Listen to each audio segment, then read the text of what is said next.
Hi, this is James from Tabletop Gaming Guild, and today we're going to look at the 2 to 5 player cooperative game Infiltrators by Pandasaurus game. This game is going to be a game where you're going to be trying to get all the suspects before you run out of bullets and the headquarters gets overrun and you have to run for your life. Let's go ahead down the table here. I'm going to show you how to play Infiltrators, and then we're going to come back and I'm going to give you my final thoughts.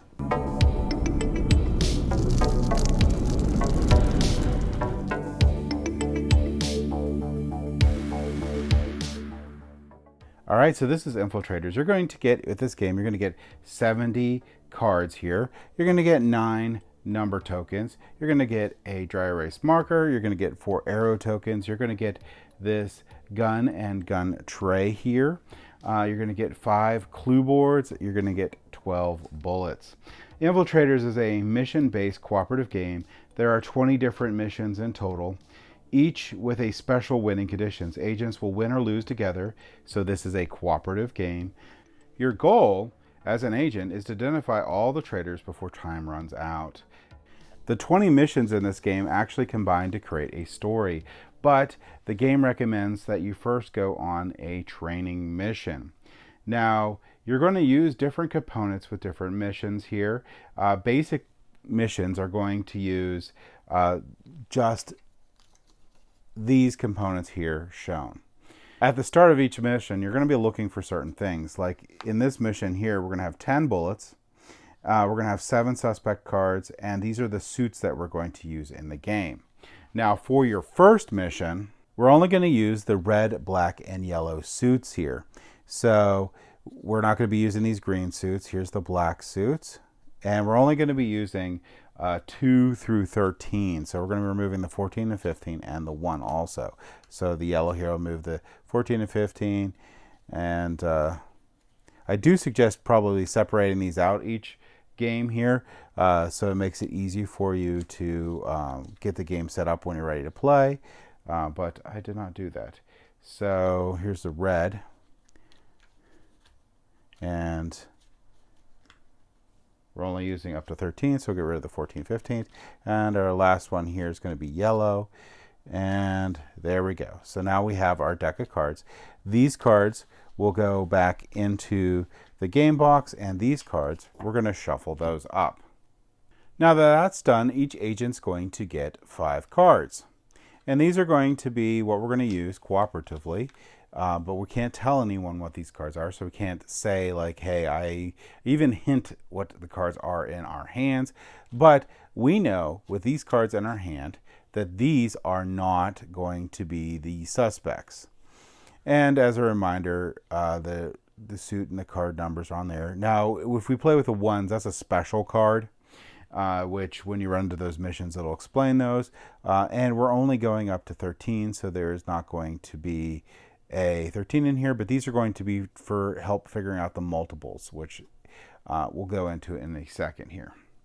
All right, and we're going to deal out 2 cards. These are going to be the suspects that we need to identify. Now, this is a intro game, so this is going to be very easy, and we're actually going to get 5 bullets to do so. So we'll place those bullets here, and this is how many guesses we're going to get these right. So we'll have 5 chances to get these right. Now each player is going to get one of these cards. It's going to help them narrow down who they think it is, and here's the player aid on the back here. But basically what we're going to be trying to do is we're trying to figure out who these suspects are. And we need to know the suit color and the number.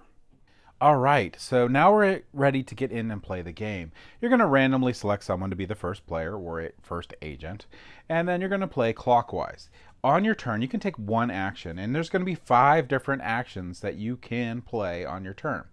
So you'll have to select one of these. The first one's going to be nab a suspect, then give a clue, information exchange, bribe your time, and eliminate a traitor. So you're going to have to pick one of those 5. We're going to go ahead and start off with nab a suspect. if you're going to nab a suspect, you're going to draw a suspect card. So you're going to grab, in this case, there's going to be 2. A lot of these modules, you're going to have equal to the number of players or equal to the number of players plus 3 or something like that. Since this is an intro, you only have 2. So only 2 people are going to, no matter what your player count, are going to have these suspects. So you can nab a suspect. You're going to take it, you're going to look at it. Now we know the suspect is going to be a yellow 6, but we can't tell any other player what this is. We're going to have the suspect in front of us. Now other players are going to probably ask us questions about it, but it's really important that when you do this, so I nabbed a suspect, we're going to remove one of these face down from the game. We're never going to be able to see that card or look at that card. It's out of this deck permanently. So no other player is going to be able to draw that card or see that card. It's just out. So it adds a little bit of level of more deduction that you're going to need to do to make sure you're right on this. So that's very important. So when I nab a suspect, I grab one from here. I can take a look at it if there's one available. And then I also have to burn a card off the top there. Now, when we discard cards face up, like if I go past my hand limit, which is going to be 7 cards, and I discard cards face up, anyone can go through that discard pile, but you can never go through this face down discard pile. So that's very important to know. Also, as a reminder, don't cross off or mark on your board or hint in any way what this card is. It ruins the game, doesn't make it fun for anyone. Just make sure you try to keep this secret and have people have to deduce what it is. The next thing you can do is give a clue. You can play a card from your hand face up next to your suspect to help identify the suspect. Clues can be played either vertically or horizontally, and this is going to be very important. So let's say I have this one here. So I have this yellow 6, and I want to play this yellow 3. So if it's the same suit as the suspect, or is the same number as a suspect, or if it is a multiple or a factor of the suspect number, I can place it vertical. If it doesn't fit in any of these, it doesn't match, I can place it sideways. To help you out, it does have this little chart right here to show that it's what multiples are of this. So this is a yellow, which that is a match. It's also a match because it is a multiple of this number here. So they don't know which one of the 3 it's matching with, so this might not have been a great card to put down to get things started off. Maybe I would have put this card down here because it matches the number, and then later on I would have put this one down, and so on and so forth. But if it doesn't match anything from those 3 categories, you're going to be placing it sideways. So again, you're looking for it to match the color, you're looking for it to match the number, or you're looking for it to be a multiple of that number. So in this case, we were color and multiple of it. The next action you can take is information exchange. Play a card from your hand next to another player agent, and that player is going to take a look at that card. So let's say this player had the card and he places it in front of me. Now I'm going to decide whether I place this going to be horizontal here, or I'm going to change it to be vertical here. Sorry if I'm doing vertical, horizontal incorrectly, but at least I'm showing you a way. So I'm either going to place it like this, or I'm going to turn it to its side if it's incorrect. In this case, it's yellow, yellow, so this matches this one. So also this one shows you the multiples. It's not a multiple, so it just matches with color. So this would be, yes, this is part of the clues for this suspect. So another player, as bribe or information exchange, can send me a card, and I can determine which way it is, and either way around. So the next thing you can do is bide your time. Discard the top card from the headquarters face down. So you're going to burn another card here. And then the next thing you can do is really cool, is you can draw 3 cards and you place them into your hand. Now again, you're going to have a hand limit of 7 cards, so you may need to discard some of these, but these are very useful because you can discard them face up, and that eliminates a suspect because it can't be that card. So that helps out there. All right, so the other thing you can do, or the final action you can take, is you can eliminate a traitor. And you eliminate a traitor, you're going to pick up the gun here with your hand and point at the traitor you want to eliminate. You're going to eliminate a bullet here, so I've spent a bullet, and then you're going to announce a color and a suit. And then the player who has the suspect in front of them is either going to tell you if you're correct or not. If you are correct, then this suspect gets shuffled into the deck here, and these discard cards, these clue cards, get discarded and put in the discard pile. So those are two things that can run out. If you are incorrect, you've just lost a bullet, and that's one less guess you have. Now, that's going to get into what happens for the game here. So if you run out of bullets, or you don't have enough bullets to complete all, or to get all the suspects, you lose the game. If you are able to correctly identify all the suspects that are in the scenario, you will win the game.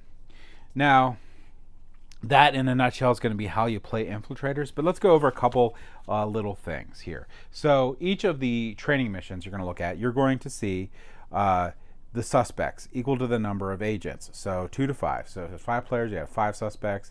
Here you're going to have bullet tokens. You're going to have, this is going to be easy training mission here. So this is your second one you're going in. You're going to have your player count plus 3 extra bullets. So you have tons of extra tries on it. And these are going to be the suits that you have. That's how these things work. So if we go into the missions on the back here, these missions here are going to go through a story, but if you look at the missions, these are all, like, you have 7 suspects, you put up 7 suspects, here's the suits that you'll have, here's the bullets that'll be available, and that's how you're going to set up for each one. All right, couple reminders and a couple things that you can use in this game here. The first one is going to be the clue board here. The clue board is designed to help be a helpful tool here, and you can use this to eliminate cards in here to figure out who the suspect is. Try to keep this semi-hidden from other players, and don't do it for your own, because that would be ruin the game there. But in a more advanced mode, you don't use this. You'll just flip it over to the side for the player aid side, and you'll have to use your memory to remember what the card is. So if you want to play an advanced mode of the game, that is a good option. You could even go through all 20 missions, the story missions, and do it again without using this side of the cards there to give it extra difficulty. Communication and open information. Agents can discuss with each other so long as the information is already disclosed. Don't give away anything about the suspects. Try to keep that a secret. Remember, I mean, this is an experience for you guys. You guys want to try to get the most out of the game. You don't want to ruin it by giving away the clue without proper deduction. Also, the hand limit is a hard hand limit, so if you're at 7, you need to discard. You can discard face up. Those are available for people to see, which is pretty cool. All right, so that is going to be how you play Infiltrators. Let's go ahead back up the table here, and I'll give you my final thoughts on this game.